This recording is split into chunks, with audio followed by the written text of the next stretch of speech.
Hi, welcome to YK TV. This is your Kalyan Krishna. ఈరోజు వార్తా పేపర్లోని ముఖ్యాంశాలని ఒకసారి పరిశీలిద్దాం. రెవెన్యూ దస్త్రమా డిస్కస్ అంటూ కలెక్టరేట్లోనే అనేక రెవెన్యూకి సంబంధించినటువంటి దస్త్రాలు ఆగిపోతున్నాయనేటువంటి విషయాన్ని ఈరోజు హైలైట్గా ఈనాడు తీసుకోవడం జరిగింది. అదేవిధంగా బీసీలు మహిళలకు పెద్దపీట అంటూ మరొక వార్త ఒకటి క్యారీ చేసింది. దాంట్లో తెలుగుదేశం పార్టీ లోక్సభ నియోజకవర్గాల అధ్యక్ష ప్రధాన కార్యదర్శుల ప్రకటనకు సంబంధించి బీసీలకు 8 అధ్యక్ష 12 ప్రధాన కార్యదర్శుల పదవులు ఇవ్వడం జరిగింది. 5 స్థానాల్లో మహిళలకి అధ్యక్ష పీఠం ఇవ్వడం జరిగింది. సీనియర్లకు జూనియర్లకు మధ్య సమతూకం పాటించామంటూ తెలుగుదేశం హెడ్ క్వార్టర్స్ నుంచి వచ్చినటువంటి వార్త ఇది.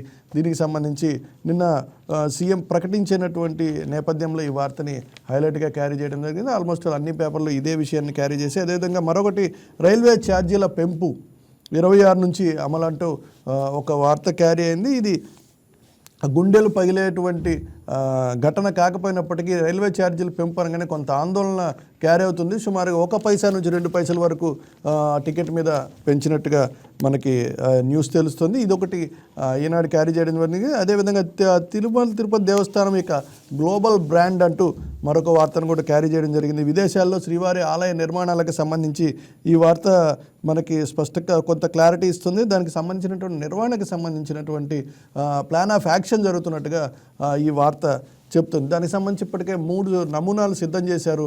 వాటిని పరిశీలిస్తుంది తిరుపతి దేవస్థాన పాలక మండలి. మరొక ఆంధ్రజ్యోతిలో ఉన్నటువంటి హైలైట్ వార్తను చూస్తే ఖజానా ఖాళీ చేద్దాం అనేటువంటి వార్త ఒకటి క్యారీ అయింది. ఏదైతే ఇప్పటికే పంచాయతీల్లో ఉన్నటువంటి సర్పంచులు మరో 3 నెలల్లో వారి పదవీ కాలం ముగుస్తున్నటువంటి సందర్భంలో అక్కడ ఉన్నటువంటి నిధులు ఏవైతే ఉన్నాయో 15వ ఆర్థిక సంఘం నిధుల్ని వీలైనంత త్వరగా వాడేద్దామనేటువంటి హడావుడి మొదలైంది అనేటువంటి వార్త ఇది.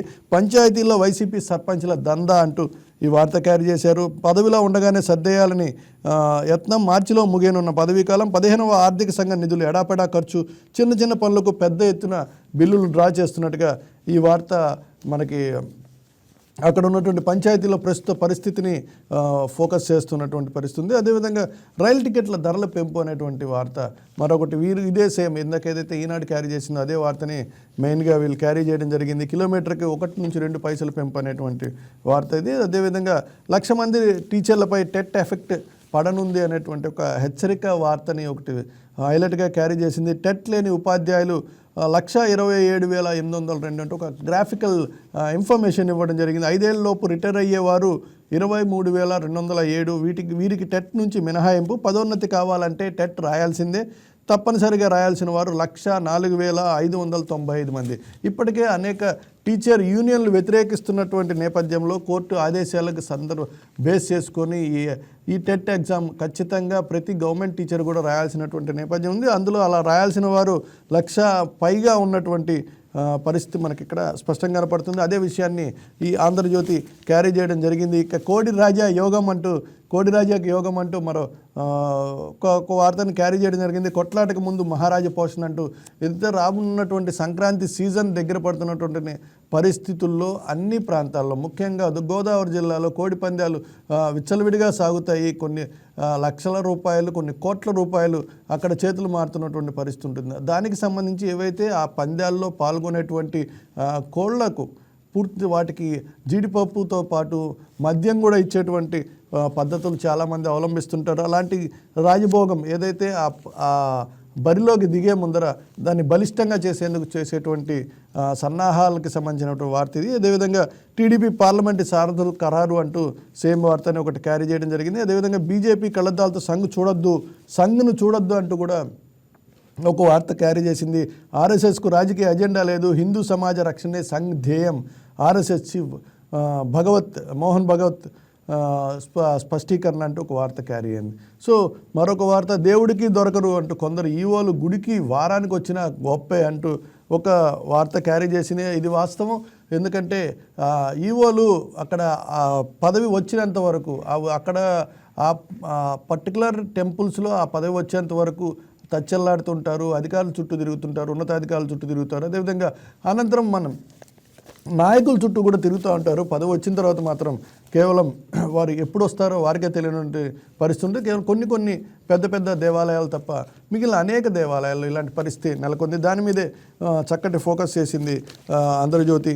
అదేవిధంగా సాక్షి విషయానికి వస్తే పేదల బియ్యం సంచుల్లో పందికొక్కులు అంటూ ఒక వార్తను క్యారీ చేసింది. రేషన్ స్మగ్లర్లు అంటూ చౌక బియ్యం కాజేసి అమ్ముకుంటున్న కూటమి ముఠాలు అంటూ ఈ వార్త క్యారీ చేయడం జరిగింది. బియ్యం పాలిషింగ్ రీప్యాకింగ్ చేసి ఆఫ్రికా దేశాలకు ఎగుమతి అంటూ రాయడం జరిగింది. ఏదైతే ఈ పేదల సంచులు రేషన్ స్మగ్లర్కి సంబంధించినటువంటి విషయాన్ని గమనిస్తే గత దశాబ్దాల కాలంగా ఈ స్మగ్లింగ్ కొనసాగుతూనే ఉంది.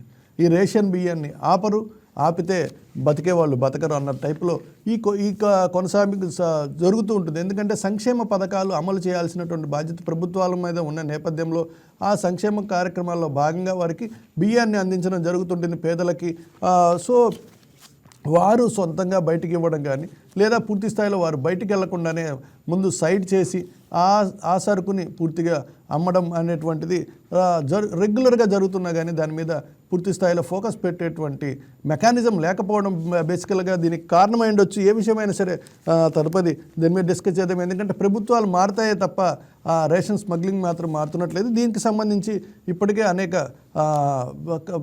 మంత్రులతో పాటు అనేక మంది విజిట్ చేసి కాకినాడ లాంటి రేవు పట్టణాల్లో, వైజాగ్ లాంటి రేవు పట్టణాల్లో స్మగ్లింగ్ అడ్డుకునేందుకు చాలా ప్రయత్నాలు ప్రభుత్వం చేస్తున్నట్టుగా అధికారులు చెప్తున్నారు. రైట్, ఇప్పుడు మనతోటి దీనిపై డిస్కస్ చేయడానికి మన వైకే టీవీతో డిస్కషన్లో పాల్గొనడానికి వచ్చారు కోటిపల్లి అయ్యప్ప గారు, సీనియర్ అనలిస్ట్. నమస్తే అండి, హౌ ఆర్ యూ? అదేవిధంగా కుమార్ చందు ఉన్నారు, సీనియర్ స్పెషల్ కరెస్పాండెంట్ మనకి వైకే టీవీకి సంబంధించి. ఈరోజు అనేక విషయాల్లో భాగంగా ముఖ్యంగా ఏదైతే పార్లమెంటరీ తెలుగుదేశం పార్టీ లోక్సభ నియోజకవర్గాల అధ్యక్ష ప్రధాన కార్యదర్శుల ప్రకటనకు సంబంధించి మనం డిస్కషన్ స్టార్ట్ చేసే ముందర కుమార్ చందు చెప్పండి, ఈ లిస్టును ఒకసారి ఏమన్నా 25 ఇచ్చారు, 26 జిల్లాలకు గాను, వాటికి సంబంధించి కొంచెం వివరాలు తెలియజేస్తారా మన ప్రేక్షకులకి? Good morning Kalyan. ఏదైతే ప్రస్తుతం పార్టీకి సంబంధించి ఇప్పటికే మొత్తం అన్ని జిల్లాలకు సంబంధించి జిల్లా అధ్యక్షులు అదేవిధంగా ప్రధాన కార్యదర్శులకు సంబంధించి ఒక లిస్ట్ అయితే ఇవ్వడం జరిగింది. దీనిలో మచిలీపట్నం సంబంధించి వీరంకి గురుమూర్తి, అదేవిధంగా గోపు సత్యనారాయణ, అదే కాకుండా నసరావుపేట షేక్ జానే సైదా జిల్లా కార్యదర్శి గాను, జిల్లా అధ్యక్షుడు గాను, అదేవిధంగా నల్లపాటి రామచంద్రరావు జిల్లా ప్రధాన కార్యదర్శి గాను ఉన్నారు. అదేవిధంగా మిగతా జిల్లాలు కూడా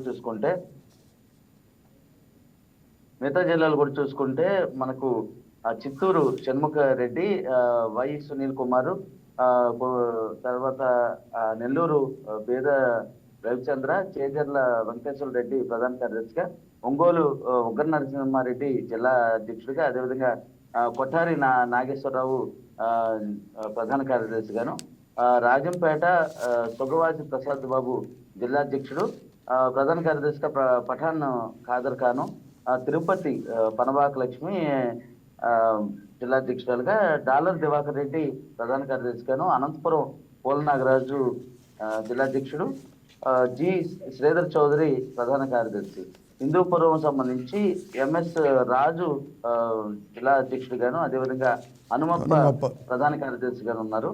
కడపకు సంబంధించి చదిపిరాళ్ల భూపేష్, అదేవిధంగా సుబ్బరామరెడ్డి, ఇద్దరు పేర్లు కూడా దీనిలో ఇవ్వడం జరిగింది. వీళ్ళిద్దరూ కూడా జిల్లా అధ్యక్షులుగా పేర్లు ఖరారు చేశారు. అదేవిధంగా వైఎస్ జబీబుల్లా ఈయన్ను ప్రధాన కార్యదర్శికి ఇచ్చారు. అదేవిధంగా కర్నూలుకు సంబంధించి జిల్లా అధ్యక్షుడిగా గుడిసె కృష్ణమ్మ, అదేవిధంగా పోల నాగరాజు యాదవ్ కార్యదర్శికి ఇచ్చారు. అదేవిధంగా నంద్యాలకు సంబంధించి గౌరి చరితారెడ్డి జిల్లా అధ్యక్షురాలుగా, అదేవిధంగా SND ఫిరోజ్ ప్రధాన కార్యదర్శికి ఇచ్చారు. అదేవిధంగా మిగతా లిస్టులో చూసుకుంటే మనకి అనకాపల్లికి సంబంధించి బత్తుల తాతయ్య బాబు, లాలం కాశీనాయుడు ప్రధాన కార్యదర్శిగా, అదేవిధంగా మోజూరు తేజోవతి జిల్లా అధ్యక్షురాలుగా, అరకుకు సంబంధించి అదేవిధంగా దత్తి లక్ష్మణరావు ప్రధాన కార్యదర్శిగా, శ్రీకాకుళం సంబంధించి మోదువలస రమేష్, పీరికట్ల విఠలరావు కార్యదర్శిగా, Right. విశాఖపట్నం సంబంధించి చోడే వెంకట పట్టాభిరాము, ఆ, లొడగల కృష్ణ ప్రధాన కార్యదర్శిగా, ఆ, విజయనగరం కిమిడి నాగార్జున జిల్లా అధ్యక్షుడిగా, ప్రసాదుల వరప్రసాదు ఆ, ప్రధాన కార్యదర్శిగా, అదేవిధంగా అమలాపురం సంబంధించి గుత్తుల సాయి జిల్లా అధ్యక్షుడిగా, పాలం రాజు ప్రధాన కార్యదర్శిగా, ఏలూరు సంబంధించి బడేటి రాధాకృష్ణ, అంటే అక్కడ ఇప్పటికే ఎమ్మెల్యేగా ఉన్నటువంటి బడేటి చంటి ఎవరైతే ఉన్నారో ఆయన పేరునే ఇవ్వడం జరిగింది. అదేవిధంగా ముత్తారెడ్డి జగ్గవరపు అతను రైట్. ఆయన కుమార్ చందు ఒక విషయం చెప్పండి, వాళ్ళలో తృప్తి ఎలా ఉంది? వాళ్ళు ఏమంటున్నారు? నాయకులు కొంతమందిని తీసేసి మరలా మార్చడం కూడా జరిగింది చివరి క్షణాల్లో. సో వారి నుంచి వస్తున్నటువంటి ఫీడ్బ్యాక్ ఎలాగుంది? Are they happy with their this one? Kalyani, ఇప్పుడు దీనిలో ప్రధానంగా పరిశీలించాల్సిన అంశం ఏంటంటే, పార్టీ సంస్థాగత నిర్మాణం కోసం చంద్రబాబు గత కొన్ని రోజులుగా అయితే, అంటే కొన్ని నెలలుగా కసరత్తు చేస్తున్నారు. దీని మీద అంటే ఎవరైతే కరెక్ట్ గా ఉంటారో జిల్లాలకు సంబంధించి కార్యకర్తల్ని కోఆర్డినేట్ చేసుకుంటూ ముందుకు తీసుకెళ్తారు, అదేవిధంగా పార్టీని బలోపేతం చేస్తారు అని బాగా మీమాంస, అదేవిధంగా సమాలోచన చేసిన అనంతరం అయితే మాత్రం ఈ లిస్ట్ అయితే విడుదల చేశారు. అంటే కొన్ని జిల్లాలకు సంబంధించి ఇప్పటికీ కొన్ని జిల్లా పార్టీ అధ్యక్షుల విషయంలో అయితే మాత్రం కాస్త ఏదైతే వీళ్ళకి కాస్త అసంతృప్తి అయితే వెల్లడవుతున్న పరిస్థితి అయితే ఉంది. ఒక 5-6 జిల్లాలకు సంబంధించి ఈ అంశం అయితే ఉంది. దానికి కారణాలు లేకపోలేదు. అంటే ఎవరైతే యాక్టివ్గా ఉన్నారో ఆ యాక్టివ్గా ఉన్న వాళ్ళకి జిల్లా అధ్యక్ష పదవి ఎందుకు ఇవ్వలేదు, అదేవిధంగా ప్రధాన కార్యదర్శి సంబంధించి వాళ్ళకి ఎందుకు ఇవ్వలేదు, వాళ్ళకి ఇస్తే బాగుండేది కదా అని పార్టీ శ్రేణులు అయితే మాత్రం అభిప్రాయాలు అయితే వ్యక్తం అవుతున్నాయి. అంటే ప్రధానంగా చూసుకుంటే కొంతమంది పేర్లు సడన్ గా తెర మీదకి వచ్చినాయి, వీళ్ళ పేర్లు లేవు, వీళ్ళ పేర్లని సడన్ గా అధిష్టానం పరిశీలించింది అన్న అసంతృప్తి అయితే వ్యక్తం అవుతుంది కళ్యాణ్. రైట్. అంటే లాస్ట్ మినిట్లో అధ్యక్షుల స్థానాల జాబితాలో 5గురిని మార్చడం జరిగింది, అదేవిధంగా ప్రధాన కార్యదర్శుల జాబితాలో 2 మార్చడం జరిగింది. సో దీన్ని ఎలా చూడాలంటారు? అంటే సడన్గా జరిగినటువంటి మార్పు ఏదైతే వాళ్ళందరినీ కూడా బయటికి ఇప్పుడే ప్రకటించొద్దు అని చెప్పిన నేపథ్యంలో వీరేమన్నా బయటకు వచ్చినటువంటి పరిస్థితులు ఏమన్నా వచ్చాయా, లేకుంటే అంతర్గతంగా ఉన్నటువంటి డిస్కషన్లో భాగంగా వారిని మార్చడం జరిగి ఉండొచ్చు?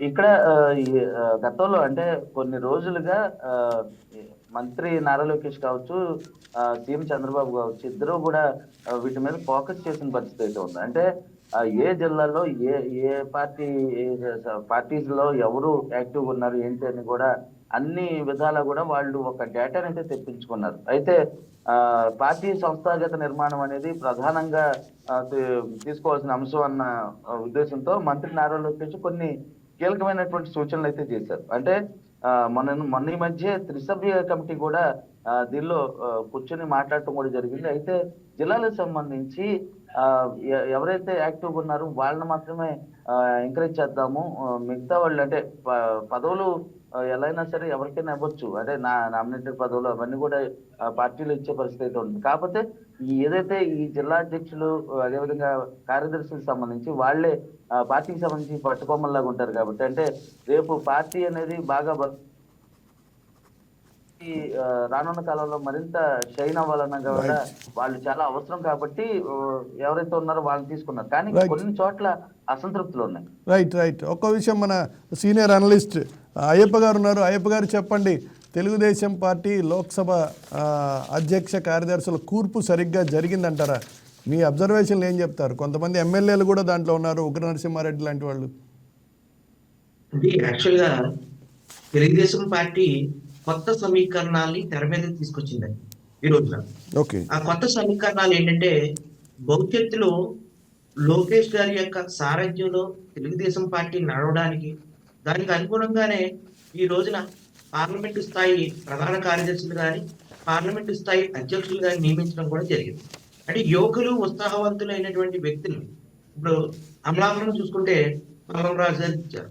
అంటే కొత్త ముఖాలకి ఇవ్వటం వెనక ఆంతర్యం ఏంటంటే, మనం ఆల్రెడీ మంత్రిత్వ శాఖల్లో కూడా కొత్త ముఖాలకి చోటు ఇవ్వడం జరిగింది. నిమ్మకాయ చినరాజప్ప గాని, అలాగే యనమల రామకృష్ణుడు గాని, పీతాని సత్యనారాయణ గాని, ఇటువంటి సీనియర్లను పక్కన పెట్టి తెర మీదకి ఆ సామాజిక వర్గాల్ని రేట్ చేయలోనే యనమల రామకృష్ణుడు గారి యొక్క వాళ్ళ అమ్మాయిని, అలాగే వాసంశెట్టి సుభాష్ని, హోంమంత్రిగా అనిత గారిని, ఇలాగా ఒక్కొక్క వ్యక్తుల్ని కొత్త కొత్త వ్యక్తుల్ని అంటే ఏంటంటే భవిష్యత్తు తరాల్లో 40 ఏళ్ళు ఉన్న లోకేష్ కి దానికి అనుగుణంగానే ఒక సారథ్య బాధ్యతలు స్వీకరించే విధంగా అంటే భవిష్యత్తు యొక్క టీడీపీ యొక్క పార్టీ యొక్క బలోపేతం చేయడానికి మాత్రమే జరిగినటువంటి ఇది ఒక కూర్పు అండి.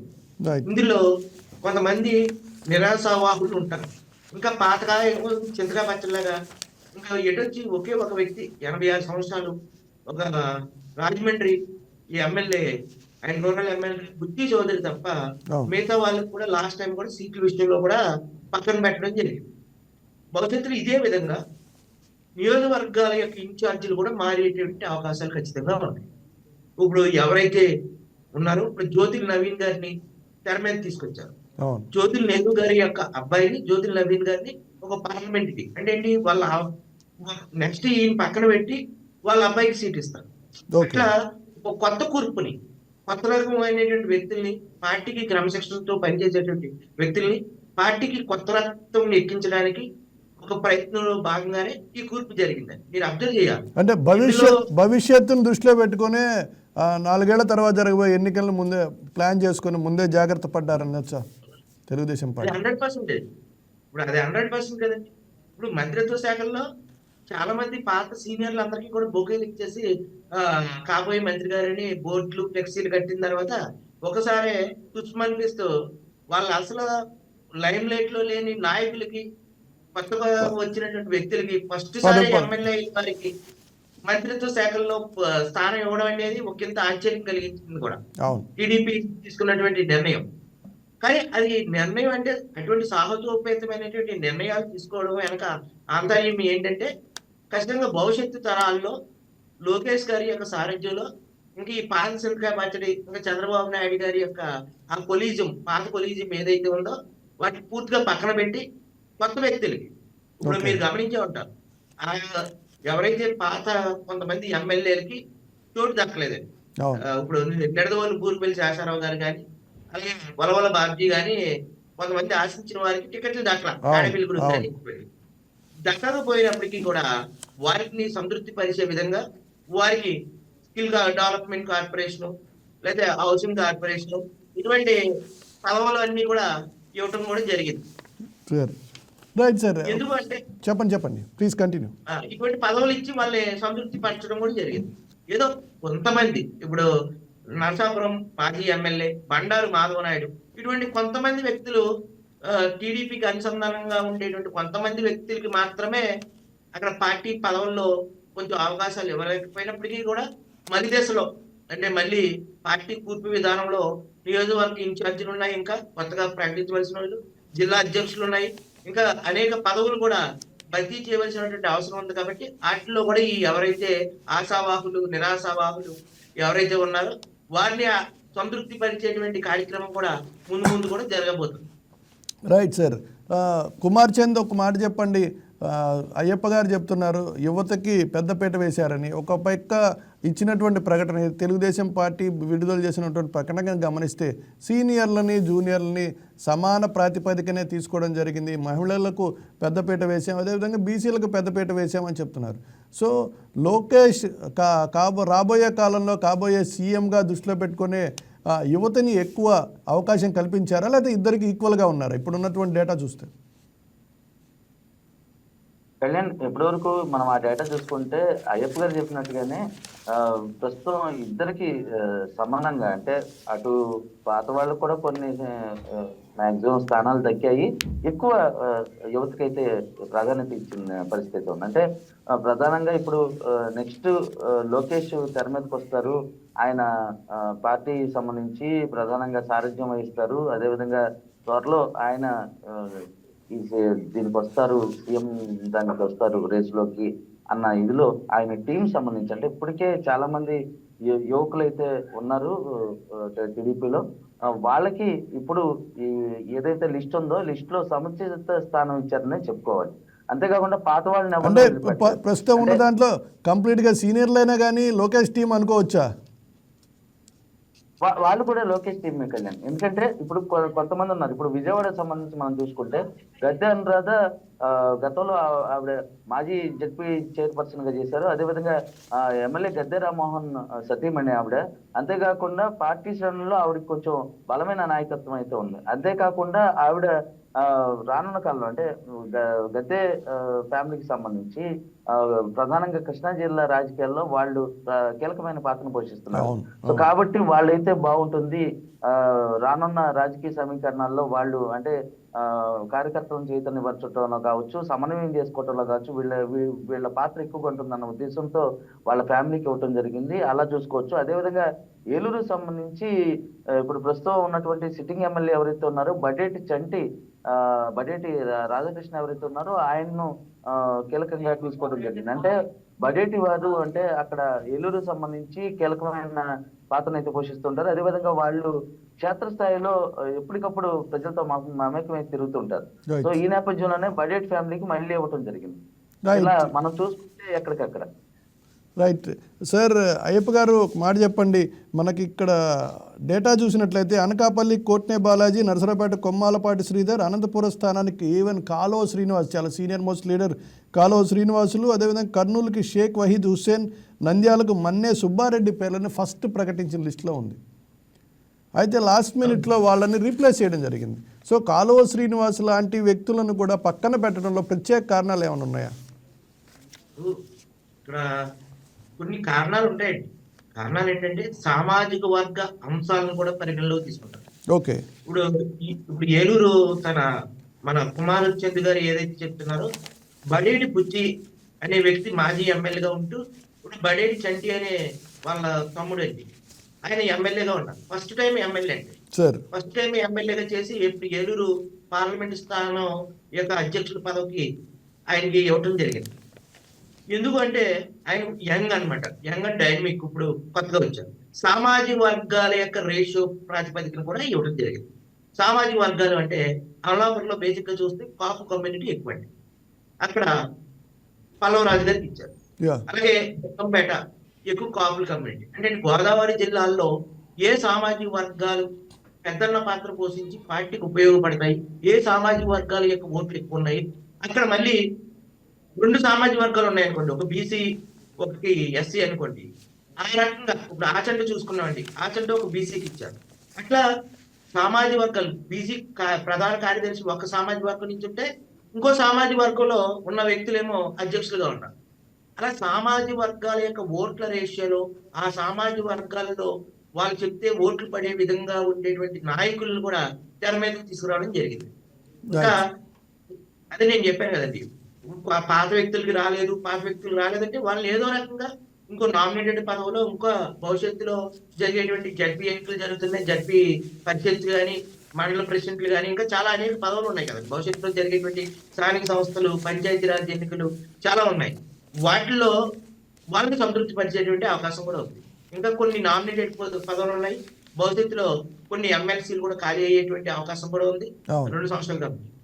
వీటిలో వాళ్ళని సంతృప్తి పరిచేటువంటి అవకాశం. Right sir. అయ్యప్ప గారు, బీసీలు సంతృప్తి చెందారు అనుకోవచ్చా? దగ్గర 20 స్థానాలు వాళ్ళకి ఇవ్వడం జరిగింది, 20 పోస్టులు ఇవ్వడం జరిగింది. అంటే ఏదో అధ్యక్షులు కావచ్చు లేదా సెక్రటరీస్ కావచ్చు, ఏదో ప్రెసిడెంట్ సెక్రటరీ.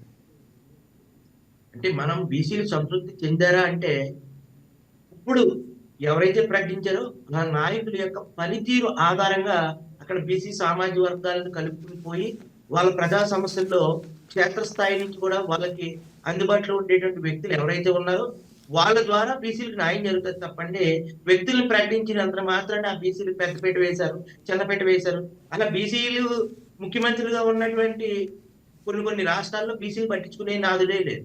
మనం చూస్తూ ఉన్నట్టు బీసీలు గతంలో మంత్రులుగా చేశారు. ఆ సామాజిక వర్గాల యొక్క అభివృద్ధికి కూడా కనీసం గాలికి కూడా వదిలేసినటువంటి నాయకులు ఉన్నారు.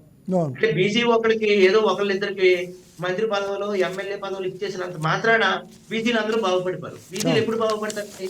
అక్కడ నాయకుడు ఆ బీసీ సామాజిక వర్గాల్లో ఉండేటువంటి వెనుకబాటుతనం ఏదైతే ఉందో దాన్ని గుర్తించి ఆ రకంగా ప్రభుత్వ పెద్దల దగ్గర ఆ వెనుకబాటుతనాన్ని తీసుకెళ్లి అక్కడ రోడ్లు కానీ, డ్రైనేజీలు కానీ, స్థానికంగా గ్రామీణ ప్రాంతాల అభివృద్ధి కానీ, అలాగే బీసీ వెల్ఫేర్ ఫండ్స్ కానీ, బీసీ నిధులు కానీ, అలాగే బీసీ హాస్టల్స్ కానీ, ఇటువంటి వాటి మీద ఫోకస్ చేసి బీసీ సామాజిక వర్గాలకి కేంద్ర రాష్ట్ర ప్రభుత్వాల నుంచి ఎటువంటి లోన్లు కానీ ఇటువంటి విషయాల్లో బాగా చేస్తే ఆ వ్యక్తులు ఖచ్చితంగా రానున్న రోజుల్లో బీసీలకు పెద్దపీట వేసారు అనుకోవచ్చు. రైట్. ఇప్పుడు వ్యక్తి బట్టే ఆ సామాజిక వర్గాల యొక్క అభివృద్ధి ఆధారపడి ఉంటుంది. అంటే అందరికి బీసీలు ఇచ్చిన మాత్రానే బీసీలు అందరూ బాగుపడిపోరు. ఇప్పుడు ఎంతమంది కనిస్తారండి? ఉన్న 24 పార్లమెంట్ 25 పార్లమెంట్ స్థానాల్లో 26 జిల్లాలు ఉన్నాయండి. అవును. 26 జిల్లాల్లో ఎంతమంది ఉంటారండి? మనకు ఉన్నది 25 పార్లమెంట్ స్థానాలు, 26 జిల్లాలు. అవును. ఇందులో ఎంతమంది కనిస్తారు? రాష్ట్రంలో అన్ని సామాజిక వర్గాలను కూడా దృష్టిలో పెట్టుకుని ఇవ్వాలి. ఇక్కడ ఓటు బ్యాంకింగ్ రాజకీయాలు అనేవి చాలా ప్రతి పార్టీకి కూడా కీలకమైనటువంటి పాత్ర వహిస్తాయి. కాబట్టి ఆ సామాజిక వర్గాల యొక్క ఓట్లు, అక్కడ యంగ్ అండ్ డైనమిక్ లీడర్స్, అక్కడ ప్రజల్లో ప్రతిభావంతమైనటువంటి నాయకుల్ని ఇలా పార్టీలు అనేవి ఎన్నుకుంటూ ఉంటాయి. ఆ క్రమంలో భాగంగానే ఇప్పుడు తెలుగుదేశం కూడా ఈ రకంగానే సీట్లు ఇవ్వడం జరిగింది. Right sir. మహిళలకు సంబంధించి కూడా మొదట 2 లేదా 3 అనుకున్నారు, తర్వాత 5 ఇవ్వడం జరిగింది. సో దాని క్యాలిక్యులేషన్ ఎందుకు మారిండొచ్చు? అంటే గతంలో టీడీపీలో పరమాక లక్ష్మి గారు కానీ, అలాగే నన్నపనేని రాజకుమార్ గారు కానీ, తోట సీతామహాలక్ష్మి కానీ, ఇటువంటి సీనియర్ మోస్ట్ లీడర్లు కూడా అప్పుడు మహిళల్లో ఉండేవాళ్ళండి. మరి అదే స్థానంలో పూర్తి కూడా చేయాలి కదండి. ఇప్పుడు గతంలో టీడీపీకి కూడా చాలా మంది మహిళా నాయకురాలు సీనియర్ మోస్ట్. నన్నపనేని రాజకుమార్ గారు అంటే ఎంత సీనియర్ మోస్ట్, తోట సీతామహాలక్ష్మి అంటే ఎంత సీనియర్ మోస్ట్. ఇప్పుడు అటువంటి వ్యక్తులందరూ కూడా ఇప్పుడు పార్టీలో ఉన్న వాళ్ళ స్థానాలు కొంచెం కొద్దిగా వాళ్ళ వయసులు రీత్యా, పార్టీ భవిష్యత్తు రీత్యా వాళ్ళ స్థానాల్లో కొత్త వ్యక్తులు తీసుకురావడం అనేది. సార్ కంటిన్యూ, మీ వాయిస్ బ్రేక్ వస్తుంది. పరిపాటి ఇంకా మహిళా స్థానాలు ఆశించినంత స్థాయి 4 భాగం 4 స్థానాలు 8 స్థానాలు ఇచ్చుంటే ఖచ్చితంగా బాగుండేది మహిళలకు కూడా. ఇక్కడ మీరు గమనించారు, ముస్లింస్ కి, అలాగే ఓసీలో ఉన్నటువంటి కాపు, బీసీ, అలాగే ఓసీలో ఉన్నటువంటి రెడ్డిలకి, బీసీలకి, ఎస్సీ ఎస్టీ సామాజిక వర్గాలకి, అన్ని సామాజిక వర్గాల యొక్క కూర్పుతోటి ఇక్కడ మహిళలతోటి పూర్తి స్థాయిలో కొత్త జాబితా అనేది రూపొందించడం జరిగిందండి. ఈ జాబితా అనేది కొంతమందికి రుచించకపోయినా వాళ్ళ యొక్క పనితీరు, వాళ్ళు కలుపుకునేటువంటి విధానం, వాళ్ళు నాయకులతోటి, ఇప్పుడు ప్రస్తుతం ఉన్న ఎమ్మెల్యేలతోటి, అక్కడ మండల స్థాయి కార్యకర్తలతోటి, నాయకులతోటి కలుపుకునేటువంటి విధానంలోనే ఆ పార్టీ అనేది ముందుకు వెళ్తూ ఉంటుంది.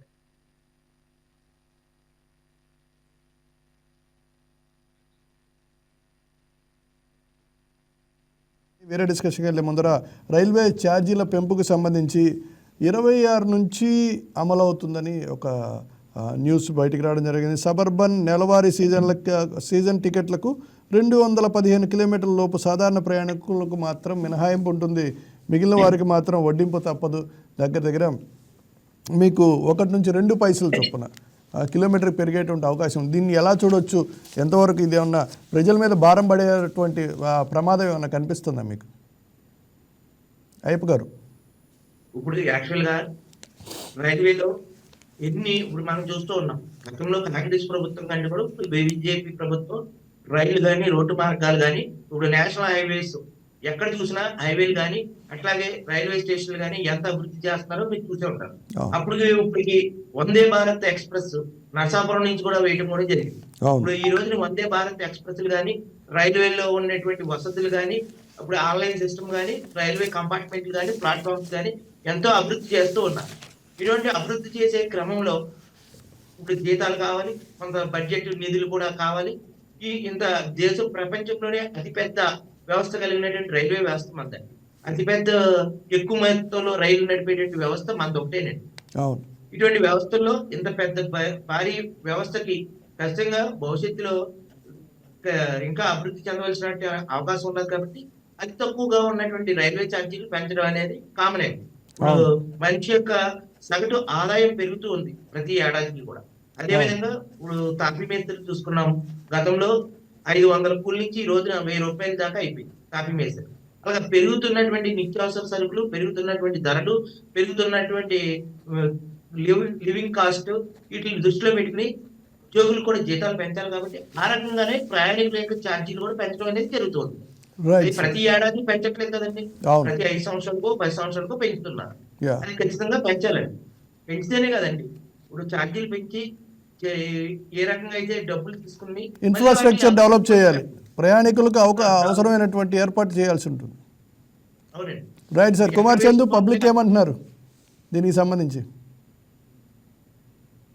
చాలా సింపుల్గా చెప్పండి.